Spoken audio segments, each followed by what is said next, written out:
Iran has been the leading sponsor of terrorism, and their pursuit of nuclear weapons threatens the civilized world. Hold on. Who is Donald Trump to talk about the civilized world? He can't be referring to the country that has over 4,000 nuclear warheads, 800 military bases around the globe, and which has been at war for 222 years out of the 239 years in its history. A country whose legacy includes hundreds of years of slavery and mass genocide against indigenous populations. That's what passes as the civilized world? What is civilized about being the country with the highest rate of incarcerated people in the world? What is civilized about a society that spends trillions of dollars on war but can't provide shelter to 500,000 of its people? What is civilized about dumping toxic waste next to poor indigenous, brown, and black communities and then creating policies to discriminate against and police them?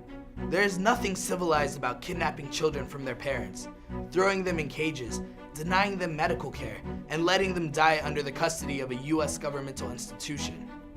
There is nothing civilized about a president instituting Muslim bans, surveilling communities, emboldening white supremacists, or inciting hate against vulnerable populations every single day online. Our uncivilized wars are connected to militarized racism, discrimination, and hate crimes we see here at home. The US has long categorized populations as civilized or uncivilized, as the basis for invading countries and bombing cities. The uncivilized become expendable, worthy of death, and all too easily ignored.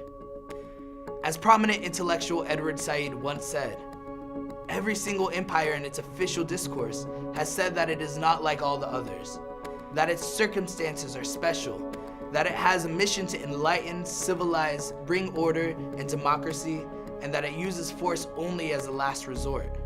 For decades, people across the Middle East have been devastated by the US ventures in the region.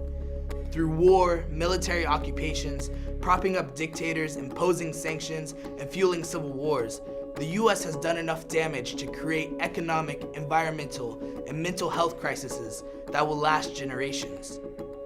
As an Arab and Muslim person who grew up as part of the post-9/11 generation, I have seen throughout my entire life how US imperialism, military occupation, and racial profiling has devastated families and communities at home and abroad.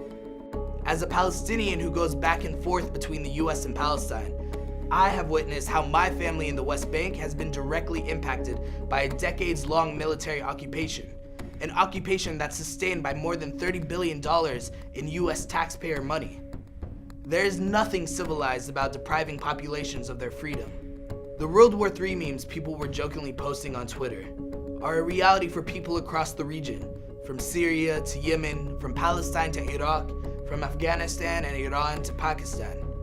For those of us living across the US, it's on us to support and amplify the demands of millions of young people across the Middle East who are calling for freedom, justice, and self-determination.